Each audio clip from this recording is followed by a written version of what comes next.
What's up everybody, Necrophage here, your Platinum Standard, and today we are breaking down the Voidwalker subclass as promised. And if you missed the Destiny 2 beta, I'm going over both Warlock subclasses to help both new and returning Guardians. In my last video, we broke down the new Dawnblade subclass, so if you haven't watched it yet, please go check it out. There's a lot of information in there. And I said we would break down the Voidwalker subclass, so here we are for this one. So let's jump into this. Voidwalker returns in Destiny 2, albeit slightly tweaked from its previous iteration. Let's take a look at the subclass menu. Again, in the subclass menu, we have some awesome artwork inside of the Voidwalker, and we're going to go over our jumps first. Our first jump is Strafe Glide, Burst Glide, which I use, and longtime Destiny 1 players will be happy to see Blink return. It's really the only teleport ability in the game, so a lot of people like it. I personally don't use it because I suck, but if you aren't familiar with Blink, I will show you guys how that works in a second. We went over the new class ability in my Dawnblade breakdown, and this works exactly the same across all Warlock subclasses. So depending on which one you choose, you can either have access to a healing rift, or a rift that grants you a slight damage boost.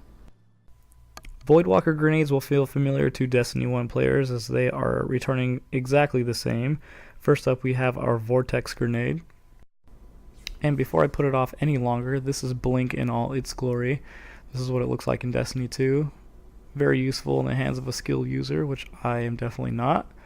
And this is the Vortex grenade, which will continuously damage enemies trapped inside.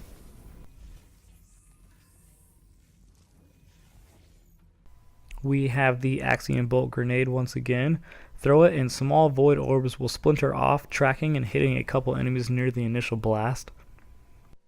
And we have the Scatter grenade, and the Scatter grenade creates an area of void orbs, damaging enemies within the proximity of the blast. We're going to jump into the ability tree now because some of the abilities here change the properties of our grenades and our super. The skill tree we had access to in the beta was called the Attunement of Chaos, and the Chaos Accelerant gives us the ability to charge up our grenades by depleting our super energy. For this effect, hold down the grenade button and wait for the animation to finish. Each grenade type gains additional properties in this state. The Vortex grenade has a larger area of effect and lasts a little bit longer. The Axiom Bolt gains additional tracking orbs, and the Scatter grenade gains additional orbs and slightly tracks as well.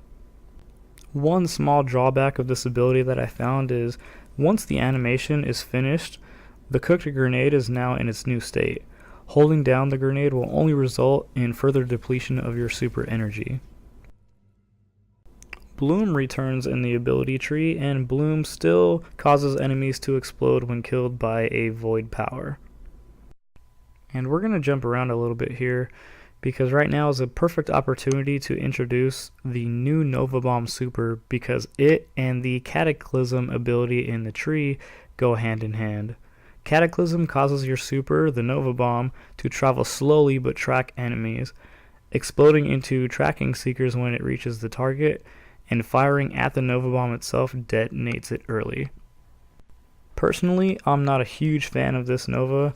It's vastly different from the original in Destiny 1, and its tracking, in my experience, is on the spottier side. Luckily, this Nova seems to only exist as part of this skill tree, and not the other, which we didn't have access to. And the last ability we have here is Entropic Pull. An Entropic Pull is a melee that drains the life of an enemy and recharges your grenade. Now, when we take a step back and look at this tree as a whole, this tree feels like the more PvP-oriented tree. Attunement of Hunger appears to be the more PvE-centric tree, and because we couldn't use it in the beta, I'll read off the descriptions anyways. Feed the Void enables Voidwalkers to consume grenade energy to restore health. Devour is a melee that regenerates your health completely when you get a kill, and additional kills while Devour is active will regenerate more health for a short time. The Vortex ability will cause the Nova Bomb to create a singularity, damaging enemies trapped inside. And lastly, we have Insatiable. When Devour is active, kills extend its duration and recharge your grenade. And that's going to do it for the improved Voidwalker subclass for Warlocks in Destiny 2. And keep in mind, what we played was the beta, and a beta is not supposed to be representative of the final game by a long shot. I'm sure Bungie is still plugging away at this game and expects some small tweaks and adjustments to the subclass between now and September 6th when you finally get it in your hands. I'm expecting that simply for fine-tunement's sake. I'm sure they might find something here and there that needs to be tweaked. All in all, I'm excited for the changes between Destiny 1 and Destiny 2 Warlocks. There were some things that were in need of adjustment, and I think Bungie hit it on the head. And some of you may be asking, what happened to the Stormcaller subclass that we got to play in Destiny 1? It came really late in the life cycle, but it's still a pretty balanced subclass in my opinion, and we didn't see it in the beta whatsoever. Well, Bungie is playing coy and not saying anything about a third subclass, so on September 6th, when we do finally get this game, we're going to have to go find it for ourselves. That's what I'm guessing is going to happen. I don't know if it's going to be in the same manner we found it in Destiny 1, but I'm sure it's going to be in there somewhere. It just seems odd that they wouldn't have 3 subclasses like they did in Destiny 1.